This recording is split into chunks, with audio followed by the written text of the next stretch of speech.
첫째 아이의 추천으로 라스 폰 트리에 감독의 도급일이라는 영화를 봤는데 주님이 감상평을 해주세요. 진짜 하나님을 향해서 소리 지르는 그런 모습이 생각난 것 같습니다. 신을 향한 외침. 도급일은 그 말의 의미, 그 영화의 내용처럼 죄로 가득한 구원받을 수 없는 이 땅, 이 세상을 뜻합니다.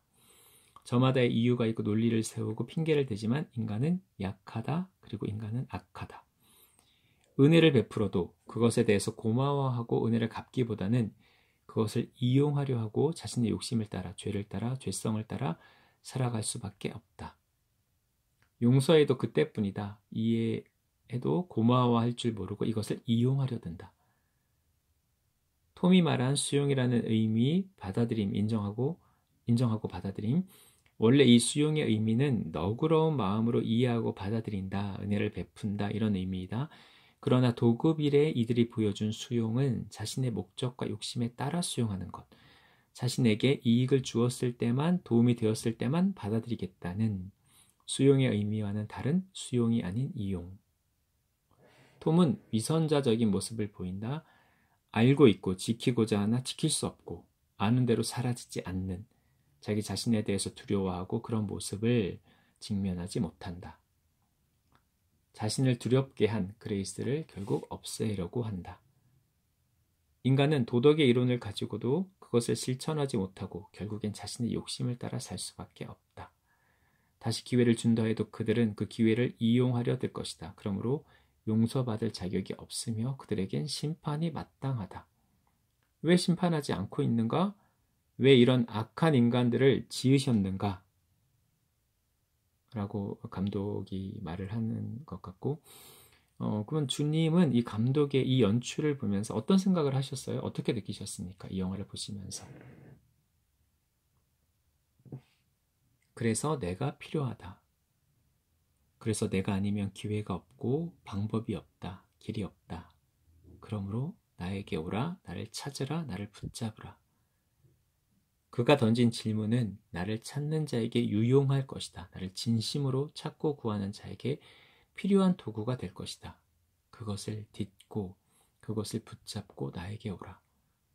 내가 길을 내었고 그 길을 따라 나에게 오기를 원한다. 사방이 어둠뿐이고 죽음뿐인 이 땅에서 내가 한 줄기 빛을 내었고 길을 내었다. 이것은 소망이며 유일한 희망이다. 어둠을 아는 자는 빛을 찾는다.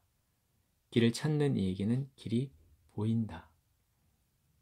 찾지 않는 것을 내가 슬퍼한다. 찾는 자에게는 내가 보일 것이다.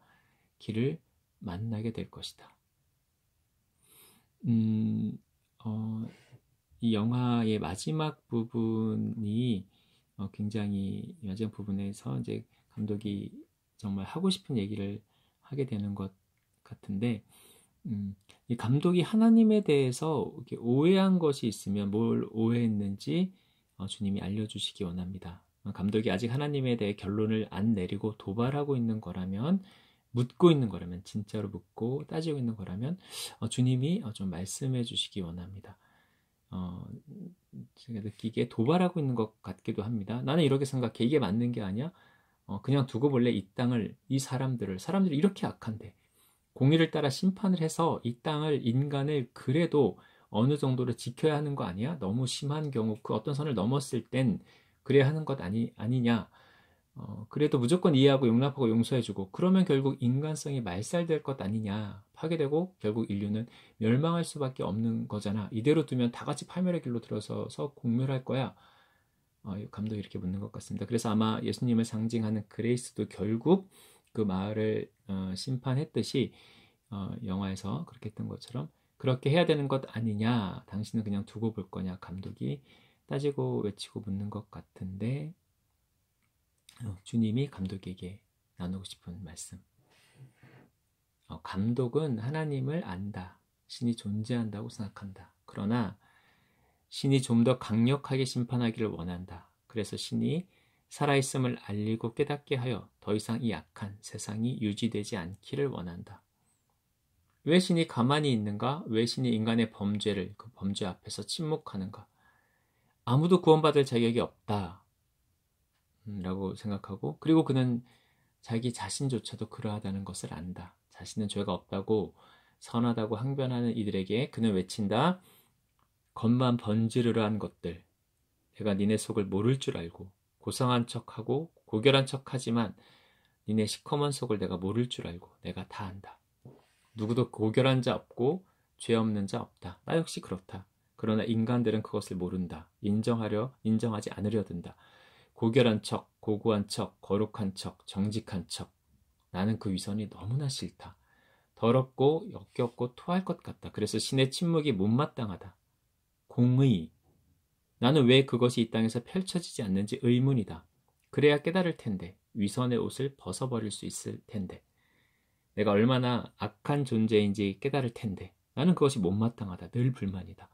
그러나 가장 불만인 건 왜 이런 존재를 만들었냐이다. 난 인간이 싫다. 좀 더 고결하고 아름다운 존재로 태어났으면 좋았을 것 아닌가. 이렇게 모순투성이와 위선투성이의 인간. 그래서 나는 말한다. 왜 가만히 있느냐고. 왜 이 땅이 불안전하고 불합리한 것을 용인하고 있느냐고. 명쾌한 판결을 기다린다. 그가 공의로 다스린다면 질서 있는 세상이 될 것이다. 나는 그것을 원한다.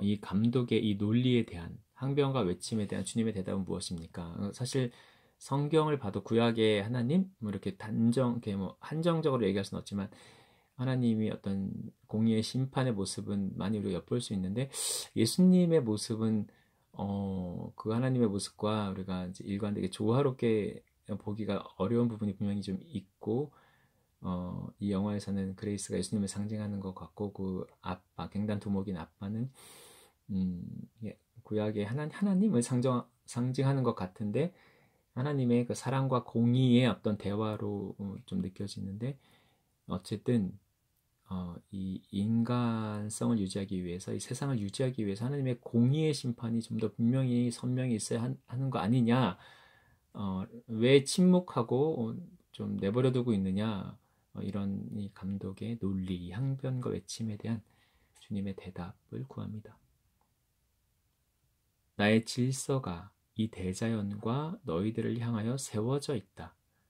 그러나 이 질서를 따르느냐 거스르느냐는 너희의 선택이다. 억지로 나는 질서 아래 둘 수 없다. 인간이 아닌 다른 생명체는 대자연의 질서를 따른다. 그러나 오직 인간만이 그것을 따르기도 하고 거스르기도 한다. 나의 온전함은, 나의 이 거룩함은 너희의 진짜 마음이 그것을 원하여 선택했을 때만 내가 그것을 받을 수 있기에 이것 또한 나의 원칙, 법칙 아래에서 그리고 어쩔 수 없는 질서 가운데 있다. 그래서 나는 너희가 선택하기 원하며 그래서 더 기회를 주기 원한다. 그래서 더 기다린다. 왜냐하면 내가 기다리지 않는다면 너희 모두가 심판을 피해갈 수 없으므로. 나의 공의만큼이나 더 큰 사랑과 은혜로 너희를 덮고 감싸며 나는 그것으로 견딘다. 마치 그레이스가 저항하지 않는 답답한 모습으로 비춰진 것처럼.